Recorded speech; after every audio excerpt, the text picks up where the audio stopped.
live, guys. It's time.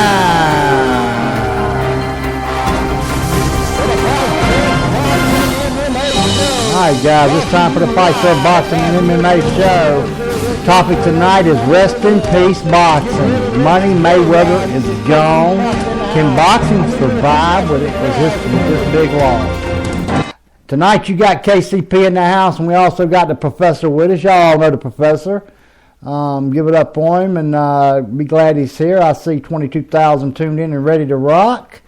I know we're a little bit late. We're about 7 minutes late on our live broadcast on the Big Dog Network, and we appreciate y'all bearing with us. Maybe they played y'all a couple good songs, I hope. Stockbridge, Georgia, I see you. Athens, Georgia, I see you. Monroe, Georgia, I see you too. It's good to hear. Good to see y'all again. And Charlotte, North Carolina is beaming in. We got Goose Creek, South Carolina on the line. And I want y'all to remember it's 855-341-7409. That's 855-341-7409. And it's on my dime, not yours. If you want to call in, give us a holler, and we'll talk a little boxing. We'll talk a little Money Mayweather. We're going to do a little pound-for-pound action to get started, though. Once a month we release our pound-for-pound top 10, not just Ring Magazine's. And the professor is he's got Ring Magazine's top 10 list. I don't want their top 10 list pound-for-pound.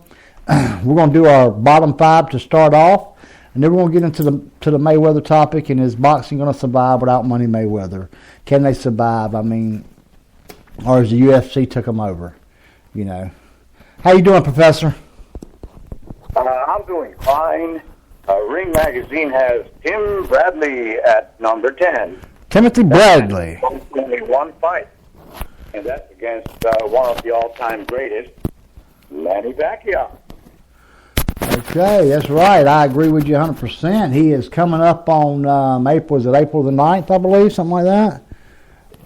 Which I want to go ahead and tell y'all, we have a 3-part series coming into that. I will be doing live person-to-person interviews, one at Wildcard Gym with Manny Pacquiao, and also I'll be doing one with Timothy Bradley and Teddy Atlas on Skype. That one will be on Skype. That's once I move to ESPN. That's ESPN 100.9. It's the Jaw Network out of Ohio. We'll be covering Pittsburgh, Cleveland, Columbus, Cincinnati, Detroit, Philadelphia, and you'll also be able to hear the Fight Serve Boxing and MMA show 3 times a week. Now, it'll be twice a week on there, and 3 times a week total. 2 of them same episodes will be dual simulcast, one on Sirius XM and one on ESPN. And, me and the professor, we like them dual simulcasts because that maybe we get paid twice as much. We appreciate y'all remembering our promo code on the last episode we done together. We didn't get rich off of it, but it'll buy us it'll take us out to eat a couple times at least, a piece. And we remember our promo codes for any co-hosted shows is always going to be promo code FightServe. That's without the E. If you want to put the E on it, they know who FightServe is. The world's starting. Go ahead.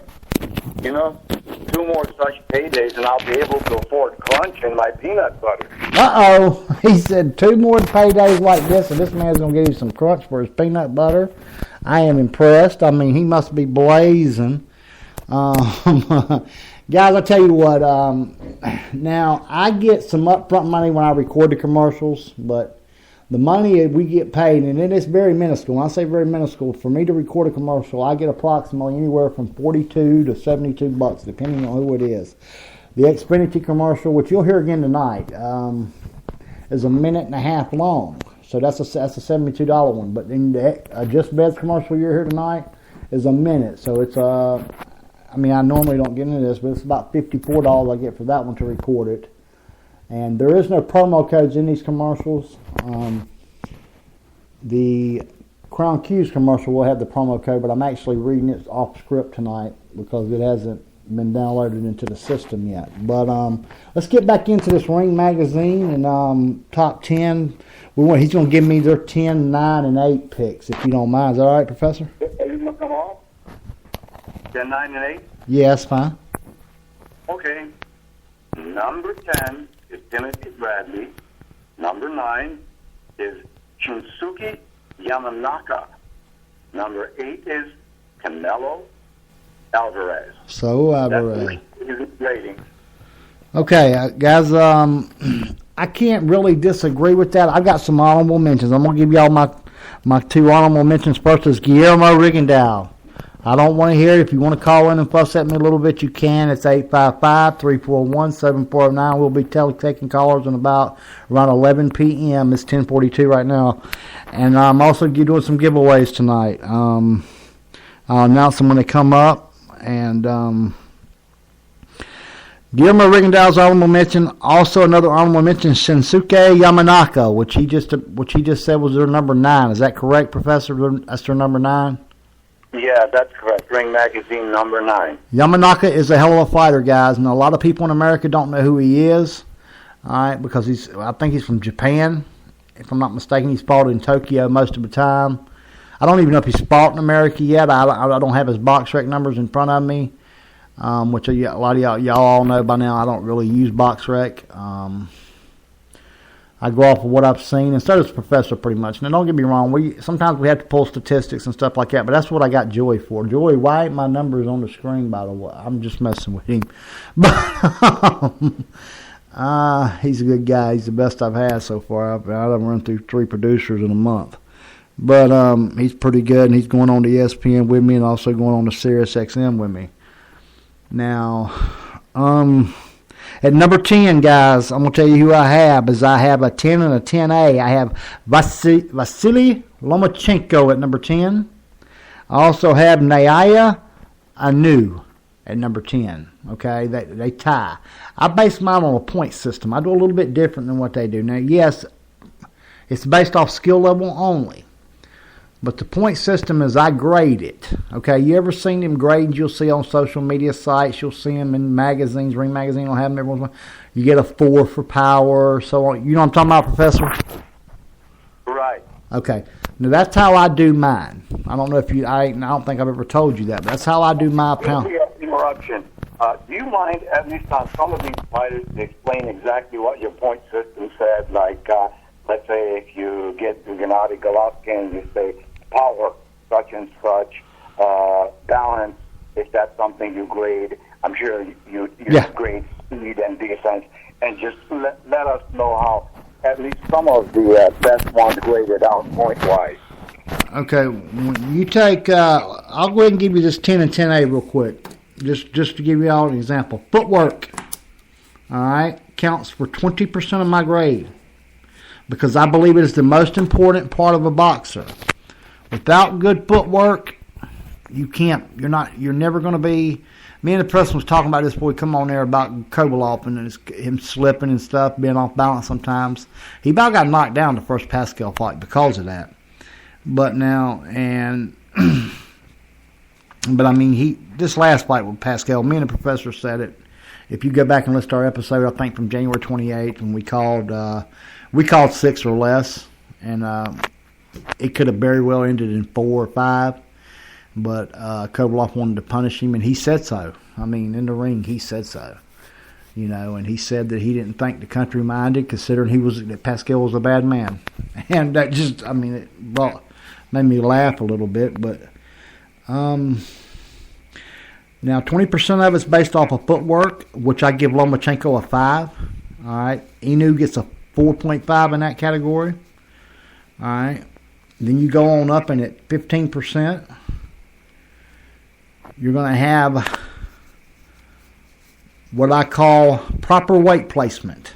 What I mean by that is transference of power through punches, transference of weight through your feet, when to be on your back foot, when to have the weight on the back foot, when to have it on the front foot, the majority weight. I've got a very unique system that I use. And I use it, y'all all know I manage fighters and train fighters and stuff like that. And I use it with my fighters.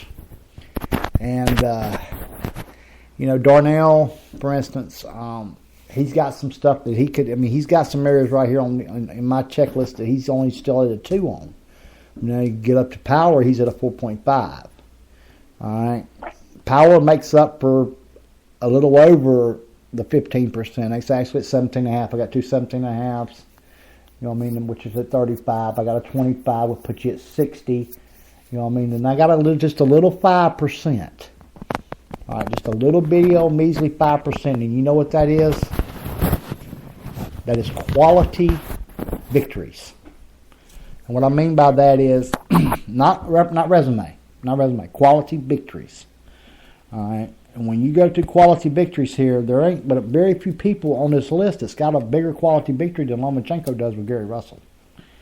Gary Russell's rated just about everywhere you can look in the top 20 pound per pound list. Russell's a pure high-speed boxer that Lomo took in there and gave boxing lessons to. All right. Plus, he's a lot more powerful than he is, and the Lomo only carries about a 3.5 mark on power. He's not no Kovalov. He's not a Golovkin. He's really not even a Terrence Crawford. Terrence Crawford, I got rated a little bit higher than him. I mean, I break it down to .25s. And the Chocolatito carries a 4.25 rating for power as well. But we'll get on into it as I get a little bit farther and when I get down to the last few.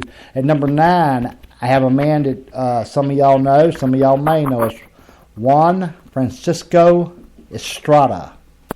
Juan Francisco Estrada. He looking to make a match with Chocolatito Roman Gonzalez, the king of the pound for pound according to Ring Magazine. I don't know who I'm going to have at number 1 yet, but we'll see.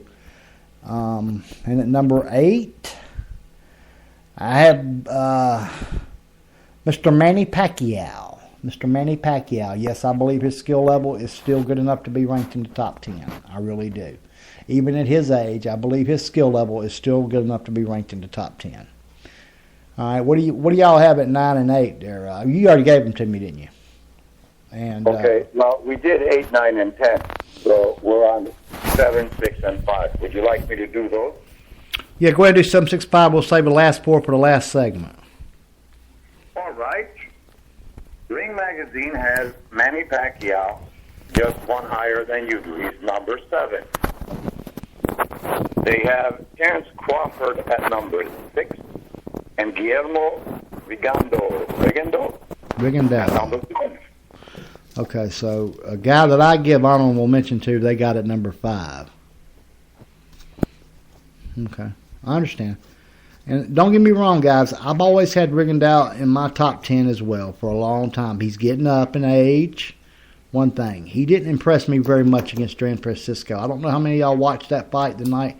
He wasn't a co-feature to Cotto Canelo, but he was on the undercard for Cotto Canelo. Did you see it, Professor? No, I didn't see that. If you get a chance, YouTube it, do whatever. I've got it. I can probably email it to you or something. I don't know, or maybe send you. I don't know if I got it on disc or not.